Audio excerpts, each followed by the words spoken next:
Decoding Chhattisgarh समाचार, ये वो पहल है जो हमने शुरू की है छत्तीसगढ़ के समाचारों को जानने की। आज 4 सितंबर है। आज के समाचार शुरू करते हैं। पहला समाचार, छत्तीसगढ़ के एक दिव्यांग तीरंदाज है, इन दिनों चर्चा में है। नाम है टोमन कुमार। कहाँ के रहने वाले हैं? बालोद जिले के। अभी कहाँ पदस्थ हैं? तो सीआरपीएफ कैंप आरंग जो है वहां अपनी सेवाएं दे रहे हैं। इनकी कहानी क्या है? कहानी ये है कि सुकमा में ये पहले भी पदस्थ थे सेना का हिस्सा बन करके, और एक गश्त के दौरान हुए बारूदी सुरंग हादसे में दिव्यांग हो गए। उसके बाद शुरू होता है नया चैप्टर। नया चैप्टर में वो तीरंदाज बनते हैं और आर्चरी की अलग अलग स्पर्धाओं में कभी कांस्य पदक, कभी रजत पदक। हालिया स्पर्धा में राष्ट्रमंडल खेल जो हुए थे उसमें 1 पॉइंट से वो गोल्ड जीतने से चूक गए थे। अभी उनकी काफी ख्याति फैली हुई है हमारे राज्य में। और अभी कोरिया में पैरा आर्चरी वर्ल्ड चैंपियनशिप जो हो रहा है उसमें वो भारतीय दल का हिस्सा भी है, इसलिए इनका नाम चर्चा में है। ध्यान रखेंगे। नाम क्या है? टोमन कुमार, और संबंधित जिला है बालोद। अगले न्यूज पर आते हैं। तो हमारे बस्तर जो क्षेत्र है वहाँ सुपर स्पेशलिटी हॉस्पिटल खोला जा रहा है। एक काफी समृद्ध सा हॉस्पिटल बनाया जा रहा है शिक्षा इंफ्रास्ट्रक्चर को बढ़िया करने के लिए। जगदलपुर में ये बनेगा। 240 बेड क्षमता का होगा। 240 मरीज जो है वो एक साथ एडमिट किए जा सकेंगे। 200 करोड़ रुपए की लागत इसमें है, जिसमें 120 करोड़ दे रहा है केंद्र और 80 करोड़ लगाएगा राज्य। चिकित्सा शिक्षा विभाग और साथ ही साथ हैदराबाद का कॉन्टिनेंटल हॉस्पिटल जो है वो आपस में टाई अप किया है इसके लिए, और स्थापना की जा रही है। इसकी घोषणा स्वास्थ्य सचिव अमित कटारिया, जो रायगढ़ कलेक्टर भी रहे, उन्होंने की थी, और ये न्यूज फिर आपको मिल पाई। अगले न्यूज पे आते हैं। स्टेट पावर कंपनियों का संयुक्त भवन कहाँ बनाया जा रहा है? ये मैं पहले भी बताया था, नवा रायपुर में बनाया रहा है।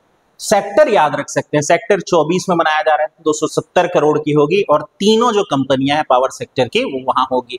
स्टेट पावर ट्रांसमिशन हो गया, पावर जनरेशन और पावर ट्रांसमिशन के अलावा वितरण वाला जो है वो तीनों का तीनों संयुक्त भवन के रूप में यहाँ होगा। ग्रीन एनर्जी पर आधारित होगा। 9 मंजिला यह भवन होगा। राज्य विद्युत क्षमता के बारे में घोषणा करते हुए बताया गया कि 30,000 मेगावाट हम पहुंच चुके हैं।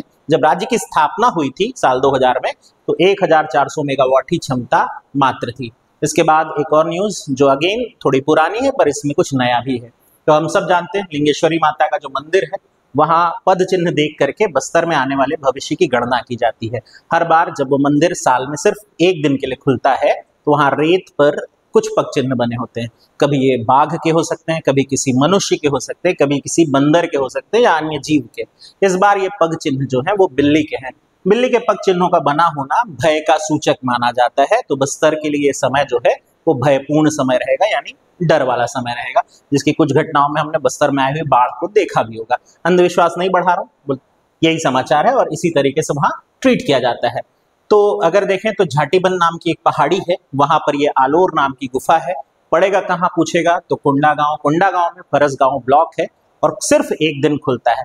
ये जो मंदिर है इसमें बहुत सारी मान्यताएं ऐसे जुड़ गई हैं कि निसंतान दंपत्ति यदि यहाँ पहुंचते हैं तो संतान की प्राप्ति हो। 3-4 दिन पहले से लोग लाइन लगाने लग जाते हैं। कब खुलता है? भादो माह शुक्ल पक्ष की एकादशी, सिर्फ 1 दिन के लिए।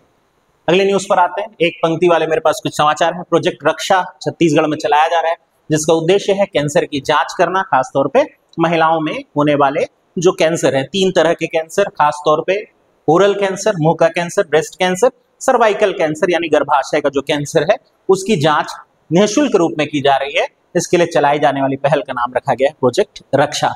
इसके अलावा एक और प्रोजेक्ट है प्रोजेक्ट दक्ष, वो भी चलाया जा रहा है। उसका संबंध कैंसर से ना होकर के जो सरकारी कर्मचारी आदि हैं उनके टेक्नोलॉजी वाले क्षेत्र में गुणवत्ता सुधार को लेकर के है। ये दोनों एक साथ इसी माह में चलाया जा रहा है। इसके अलावा कर्रेगुट्टा की पहाड़ी आपको याद होगा, जहां एक ऑपरेशन चलाया गया था, ऑपरेशन ब्लैक फॉरेस्ट, जहां नक्सलियों के एक बड़े से क्षेत्र को सेना ने अपने कब्जे में लिया था।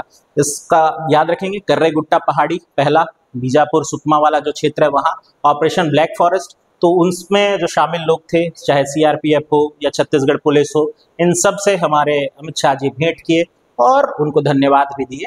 साथ ही साथ जो लक्ष्य है हमारा कि मार्च 2026 तक हम चाहते हैं नक्सल मुक्त छत्तीसगढ़, उसका प्रॉमिस दोहराया गया। तो ये आज के समाचार थे। मेरी क्लासेस छत्तीसगढ़ के ऊपर लगातार चल रही है, ऑनलाइन ऑफलाइन दोनों माध्यम से आप चाहें तो इससे जुड़ सकते हैं। संपर्क करके मेरा नंबर यहाँ मौजूद है। ध्यान से सुनने के लिए आपका बहुत बहुत धन्यवाद। Thank you.